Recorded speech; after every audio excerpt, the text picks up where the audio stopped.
નમસ્કાર દર્શક મિત્રો, હું અમિત દેવ આપ સર્વનું હાર્દિક સ્વાગત કરું છું મારી નવી યુટ્યુબની ચેનલ ફિલ્મી છોકરોની અંદર. તો આ ચેનલમાં આપણે ગુજરાતી મૂવી, હિન્દી મૂવી, બોલિવૂડ, ટોલિવૂડ અને કોઈ પણ પ્રકારના મૂવી હોય એની વિશે ડિસ્કસ કરી રહ્યા છીએ. અને હવે આ વિડીયો ખાસ એ માટે બનાવ્યો છે કે 2024ની અંદર કયા ટોપ ક્લાસ મૂવી આવવાના છે કે જે બ્લોકબસ્ટર, સુપરહિટ કે ચાર્ટબસ્ટર બનવાના છે. તો જી હા, ઘણા યુટ્યુબની ચેનલની અંદર આવી રહ્યું છે કે 2024નું વર્ષ સાવ ખાલી જવાનું છે અને કોઈ સારા મૂવી નથી આવવાના. તો એ લોકો માટે એક આ ખાસ વિડીયો કે 2024ની અંદર 10 થી 12 એવા મૂવીના લિસ્ટ હું લઈને આવ્યો છું કે જે તમારા કહેવાય ને કે અરમાનોને ખુશ કરી દેશે અને તમે પણ એમાંથી એક મૂવીની તો વાટ જોતા જશો. તો કયા મૂવીની આપ આમાંથી વાટ જોઈ રહ્યા છો એ કોમેન્ટ બોક્સમાં લખવાનું ભૂલતા નહીં. તો આપણે ચાલુ કરીએ આજનો વિડીયો. તો આપને પણ હું આ 10 થી 12 મૂવીના નામ લખાઈ દઉં. એની માટે આપણે એક બુક લેવાની છે, પેન લેવાની છે, નોટ કરી લેજો કે આપનું કયું આમાંથી ફેવરેટ મૂવી છે અને કોમેન્ટ બોક્સમાં લખવાનું બિલકુલ ભૂલતા નહીં. તો હું તમને લિસ્ટનું પહેલું નામ આપી રહ્યો છું, પુષ્પા 2. અલ્લુ અર્જુનનું પુષ્પા 2 મૂવી આવી રહ્યું છે. જે પુષ્પા 1 તો આમ કહેવાય ને કે બધા રેકોર્ડ તોડી નાખ્યા, 350 crore net box office collection કર્યું હતું. એવા પુષ્પા 1 એનું બીજો પાર્ટ આવી રહ્યો છે પુષ્પા 2 કે જે નિયર અબાઉટ એપ્રિલ મહિનામાં રિલીઝ થવાનું છે. એનું એનાઉન્સમેન્ટ થશે નિયર અબાઉટ માર્ચના એન્ડમાં અને એપ્રિલ અથવા આપણને જો કદાચ લેટમાં લેટ જાય તો દિવાળીમાં જશે. બાકી તમારું કન્ફર્મ છે કે 2024ની અંદર આ એક બ્લોકબસ્ટર મૂવી રિલીઝ થવાનું જ છે. એમાં નેક્સ્ટ બીજા નંબર ઉપર આવી રહ્યું છે કાંતારા. જી હા, 15 કરોડના મૂવી બનેલું અને કહેવાય કે એનો રેકોર્ડની કોઈ સીમા નથી, 400 કરોડ પાર કરી ગયેલું કાંતારા મૂવી કે જેને આપણા રિલિજિયસ બિલીફ, આપણા ધાર્મિક રીતિ રિવાજો ઉપર જે મૂવી બનાવ્યું એ મૂવી આવી રહ્યું છે કાંતારા 2 કે જે પણ નિયર અબાઉટ દિવાળી પહેલા રિલીઝ થઈ જવાનું છે. તો આ બે બ્લોકબસ્ટર મૂવી સાઉથના જે આવી રહ્યા છે એની સાથે કે જે most awaited movie of Bollywood કે હોલિવૂડ કે ઇન્ડિયા, ત્રણમાંથી કોઈ પણ કહી શકો છો કારણ કે બધા મિક્સ કેરેક્ટર એની અંદર છે. કલ્કી, જી હા, સલાર મૂવીએ જે રીતે રેકોર્ડ બધા તોડી નાખેલા છે એ જ રીતે સલારના સ્ટાર પ્રભાસનું મૂવી આવી રહ્યું છે કલ્કી. હવે એ મૂવી આવવાનું છે નિયર અબાઉટ દિવાળીમાં, પણ એનું એનાઉન્સમેન્ટ છે ને એ માર્ચ મહિનામાં થઈ જવાનું છે. તો 3 મૂવી જે મેઇન બ્લોકબસ્ટર આવી રહ્યા છે એ સાઉથના છે. એની પછી આપણા લિસ્ટની અંદર આવી રહ્યું છે, આપણે બોલિવૂડની વાત કરું તો સ્ત્રી 2.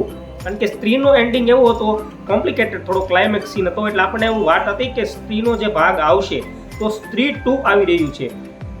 હવે મીડિયા સોર્સિસ એવું બતાવી રહ્યા છે કે સ્ત્રી 2ની અંદર ભેડિયાનો પણ એક કેમિયો હોઈ શકે છે, એટલે કે વરુણ ધવનને પણ આપણે જોઈ શકીએ છીએ. તો આ હતું એક બોલિવૂડનું મૂવી. એની પછી એક બોલિવૂડનું મૂવીની જાહેરાત કરું તો ભૂલ ભુલૈયા 3. કાર્તિક આર્યનનું ભૂલ ભુલૈયા 3 મૂવી આવી રહ્યું છે. ચર્ચાઓ એવી છે કે કાર્તિક આર્યનની સાથે અક્ષય કુમાર પણ કેમિયોમાં આવવાના છે. તો આશા કરીએ કે પહેલા ભૂલ ભુલૈયામાં અક્ષય કુમાર, સેકન્ડમાં કાર્તિક આર્યન અને ભૂલ ભુલૈયા 3માં જો આપણને મંજુલિકા તરીકે કંગના રણાવતનું કમબેક મળે તો ભાઈ મજા જ પડી જાય જોવાની. હવે બધા જ એક્ટરો કમબેક કરી રહ્યા હોય તો વર્ષની 4-5 પિક્ચર આપવાવાળા અક્ષય કુમાર કેમ પાછળ રહી જાય? તો અક્ષય કુમારનું 2024ની અંદર સૌથી મોંઘું પિક્ચર આવી રહ્યું છે જેનું નામ છે બડે મિયાં છોટે મિયાં. બડે મિયાં તરીકે અક્ષય કુમાર અને છોટે મિયાં તરીકે ટાઇગર શ્રોફને આપણે જોઈશું. તો આ એક મલ્ટી સ્ટાર મૂવી છે. એની બાદ અક્ષય કુમારનું એક મૂવી કદાચ આવી શકે છે, એનું નામ છે સિંઘમ. સિંઘમનો જે સિક્વલ છે એની અંદર અક્ષય કુમાર હોઈ શકે છે, અજય દેવગન તો હોવાના જ છે, દીપિકા પાદુકોણ અને કદાચ રણવીર કપૂર. આ 4-5 નો કેમિયો આવી શકે છે જે સિંઘમની અંદર જે એનું સિક્વલ્સ છે આખું એની અંદર આવવાના છે. તો આ બે બોલિવૂડ મૂવી જે અક્ષય કુમારને રિલેટેડ છે એની અપડેટ હતી.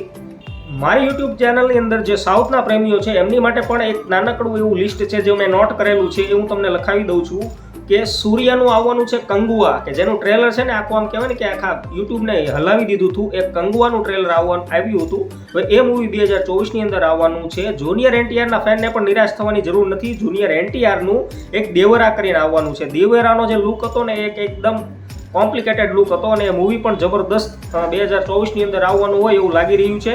તો એના બાદ હજી એક થલાપતિ વિજય. થલાપતિ વિજયના ફેન્સ તો કેમ બાકી રહી જાય? થલાપતિ વિજયના ફેન્સ માટે the greatest of All time, એક ટાઈમ રિલેટેડ મૂવી છે. ટાઈમ પીરિયડ જે બેક આપણે જઈએ છીએ તો એની ઉપર મૂવી છે જે થલાપતિ વિજયનું આવવાનું છે 2024ની અંદર. હવે બધા જ આવી ગયા, જુનિયર એનટીઆર આવી ગયો, થલાપતિ વિજય આવી ગયો, કંટારા આવી રહ્યું છે, પુષ્પા આવી રહ્યું છે. તો રામચરણ કેવી રીતે બાકી રહી જાય? જી હા, રામચરણનું એક મૂવી આવી રહ્યું છે કે જેનું નામ છે ગેમ ચેન્જર. હા, આ ગેમ ચેન્જર મૂવી છે એ આખું પોલિટિકલ ડ્રામા ઉપર આવવાનું છે, જે રીતે નાયક આવ્યું હતું. અને નાયકના જે ડાયરેક્ટર છે ને એ જ ગેમ ચેન્જરને ડાયરેક્ટ કરવાના છે. તો શંકર, હા જી હા, એનું નામ શંકર છે. તો આ મૂવી પણ એક જબરદસ્ત મૂવી સાબિત થઈ શકે છે 2024નું. કમલ હસન જી હા, કમલ હસન બહુ જબરદસ્ત એક્ટર અને ઇન્ડિયન સિનેમાનું ઘરેણું જેને કહેવાય છે. કમલ હસનનું 22 થી 30 વર્ષ પહેલા એક મૂવી આવેલું જેનું નામ ઇન્ડિયન હતું અને સુપર ડુપર હિટ સાબિત થયું હતું. તો ઇન્ડિયનનો જે બીજો ભાગ આવવાનો છે 2024ની અંદર, એનું નામ છે ઇન્ડિયન 2 અને ડાયરેક્ટ કરવાના છે શંકર. તો કમલ હસનના ફેન્સ માટે પણ આ ખુશખબરી છે. તમને આ ખુશખબરી જાણીને કેવું લાગ્યું એ કોમેન્ટ બોક્સમાં જણાવજો કમલ હસનના ફેન્સ. અને એક થંગલમ કરીને પણ છે જે આપણા આઈ મૂવીના એક્ટર હતા વિક્રમ સિંહા, વિક્રમનું એ આવવાનું છે. એનું ટ્રેલર પણ બહુ જ કોમ્પ્લિકેટેડ અને એક નવો જ કોન્સેપ્ટ લઈને કહીશું આવી રહ્યા હતા કે મીડિયા સોર્सेस પ્રમાણે કે જે આપણે KGF મૂવી હતું એના જે જગ્યા છે KGFની, એની જે ગોલ્ડ માઇન્સ વાળી જગ્યા હતી ત્યાંનું બેઝ મૂવી છે આવડવા, અને ત્યાંના જે મેઇન સોર્सेस એ લોકોએ લીધેલા છે. તો આ એક મૂવી પણની અપડેટ હતી જે આપણે મારે આપના સુધી પહોંચાડવાની હતી. તો આ હતી 2024ના બ્લોકબસ્ટર મૂવીઝની લિસ્ટ. હું લિસ્ટ ફરીથી વાંચી જાઉં છું, નોટ કરી લેજો. અને જે લોકોના ફેન્સ હોય, જે પણ એક્ટર્સના ફેન્સ હોય એ કોમેન્ટમાં એના મૂવી વિશે લખવાનું ભૂલતા નહીં અને મને જરૂર જણાવશો. હું લિસ્ટ એકવાર વાંચી જાઉં છું. Pushpa 2, Stree 2, Kanguva, Kantara, Bade Miyan Chhote Miyan, Devara, Game Changer, Thangalaan, Greatest of All Time, Bhool Bhulaiyaa 3, Indian 2 અને કલ્કી 2. તો આ જે મૂવીના લિસ્ટ છે એમાંથી તમને કયા મૂવીની સૌથી વધારે વાટ છે એ કોમેન્ટ બોક્સમાં જણાવજો. તો મળીએ નેક્સ્ટ વિડીયોમાં. ત્યાં સુધી મારી ચેનલને સબસ્ક્રાઇબ કરી દેજો અને આવી જ અપડેટ માટે એને બેલ નોટિફિકેશન દબાવી દેજો, જેથી કરીને નવો વિડીયો આવે એટલે તરત જ તમારા સુધી મારી અપડેટ પહોંચી જાય.